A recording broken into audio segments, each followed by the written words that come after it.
Assembly తీర్మానించిన బిల్లును 3 నెలల్లోగా ఆమోదించాలని అంశంపై సుప్రీంకోర్టులో విచారణ జరిగింది. విచారణలో భాగంగా కేంద్రానికి రాష్ట్ర ప్రభుత్వాలకు సుప్రీం నోటీసులు జారీ చేసింది. రాష్ట్రపతికి గడువు తీర్పు మీద 14 ప్రశ్నలకు సమాధానం తెలపాలని రాష్ట్రపతి రాసిన లేఖపై ప్రస్తుతం సుప్రీం విచారిస్తోంది. ప్రస్తుతం ఈ కేసును ఈ నెల 30కి వాయిదా వేసింది సుప్రీంకోర్టు. దీనిపై మరింత సమాచారం మా ప్రతినిధి విశాల్ అందిస్తారు. సంబంధించి రాష్ట్రపతికి డెడ్ లైన్ విధించిన సుప్రీంకోర్టు తీర్పు అంశంపై మరోసారి చర్చకు వచ్చింది.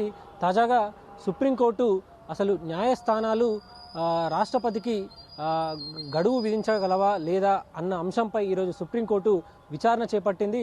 ముఖ్యంగా తమిళనాడు ప్రభుత్వం తమ బిల్లులను గవర్నర్ కావాలనే నొక్కి పెడుతున్నారని, కొంత ఆలస్యం చేస్తున్నారని కూడా తమిళనాడు ప్రభుత్వం సుప్రీంకోర్టును ఆశ్రయించింది. సుప్రీంకోర్టు రాష్ట్రపతి ఆమోదం కోసం వచ్చిన బిల్లులను 3 నెలల్లోగా నిర్ణయం తీసుకొని వాటికి ఆమోదం తెలపాలని ఒక నిర్ణయం తీసుకోవాలని కూడా సుప్రీంకోర్టు తీర్పునిచ్చింది. ఈ తీర్పు టైంలో దేశవ్యాప్తంగా కూడా చర్చనీయాంశంగా మారింది. ముఖ్యంగా రాష్ట్రాల అసెంబ్లీలు గవర్నర్ ఆమోదం కోసం బిల్లును పంపుతాయి. అయితే ఆ గవర్నర్ కొన్ని బిల్లులను రాష్ట్రపతి ఆమోదం కోసం పంపుతారు. అలాంటి సమయంలో రాష్ట్రపతి 3 నెలల్లోగా నిర్ణయం తీసుకోవాలని ఒక డెడ్ లైన్ను సుప్రీంకోర్టు విధించింది. అయితే ఈ డెడ్ లైన్పై అభ్యంతరం వ్యక్తం చేస్తూ మాజీ ఉపరాష్ట్రపతి ధన్ఖడ్ కూడా ఒక అభ్యంతరం వ్యక్తం చేశారు.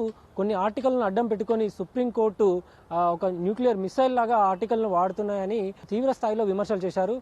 అప్పుడు అది పెద్ద ఎత్తున దుమారం కూడా రేపింది. ఇక తాజాగా ఈరోజు ఈ అంశం విచారణకు వచ్చిన సమయంలో సుప్రీంకోర్టు ప్రధాన న్యాయమూర్తి బిఆర్ గవాయ్ కేంద్ర ప్రభుత్వానికి రాష్ట్ర ప్రభుత్వాలకు ఈ అంశంపై నోటీసులు జారీ చేశారు. ముఖ్యంగా న్యాయస్థానాలు గవర్నర్లకు రాష్ట్రపతికి వారి హక్కులకు సంబంధించి గడువు విధించగలవా అన్న దాంతో ఒక 14 ప్రశ్నలను రాష్ట్రపతి కార్యాలయం లేవనెత్తింది. వీటికి సమాధానాలు చెప్పాలని కూడా న్యాయస్థానానికి లేఖ రాసింది. అయితే ఈ రాష్ట్రపతి రిఫరెన్స్కి సంబంధించి ప్రస్తుతం చర్చ కొనసాగుతుంది.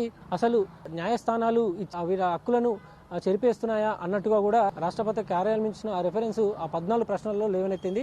ఇక గతంలో కూడా గవర్నర్లకి అదేవిధంగా రాష్ట్ర ప్రభుత్వాలు ఆమోదించిన అసెంబ్లీ బిల్లులకి సంబంధించి కూడా కొన్ని వివాదాలు కొనసాగుతూనే ఉన్నాయి.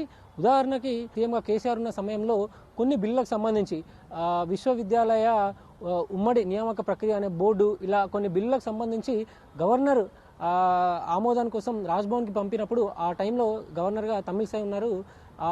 ఆ బిల్లుకి ఆమోదం తెలపడానికి కొన్ని సందేహాలు ఉన్నాయని రాష్ట్ర ప్రభుత్వం పంపించడంతో రాష్ట్ర ప్రభుత్వం మళ్ళీ వాటిని మరోసారి ఆమోదింపజేసి రాజ్భవన్ పంపించడం, మళ్ళీ ఆ బిల్లులకు సంబంధించి రాజ్భవన్ కార్యాలయం రాష్ట్రపతి పరిశీలనకు పంపించడం లాంటివి జరిగాయి.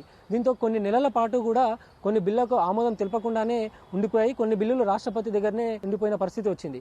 దీంతో గవర్నర్ల వ్యవస్థ మీద కూడా గవర్నర్లు కొంత ఉద్దేశపూర్వకంగానే రాష్ట్ర అసెంబ్లీలో ఆమోదం తెలిపిన బిల్లులకు ఆమోదం తెలపడం లేదని, అనుమతి ఇవ్వడం లేదని కూడా కొంత చర్చ కొనసాగుతుంది.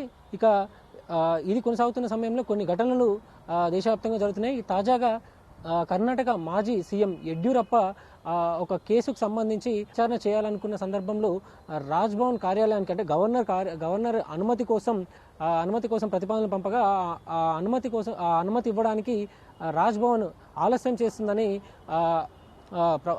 అక్కడ తెలిపింది. అయితే ప్రస్తుతానికైతే ఈ కోర్టు కర్ణాటక హైకోర్టు కర్ణాటక రాష్ట్ర రాజ్భవన్కి నోటీసులు కూడా జారీ చేసింది. అంటే విచారణ చేసేందుకు అనుమతి ఇవ్వడంలో కొంత నిర్ణయం తీసుకోవాలన్నట్టు కూడా కర్ణాటక హైకోర్టు గవర్నర్కు లేఖ రాసింది.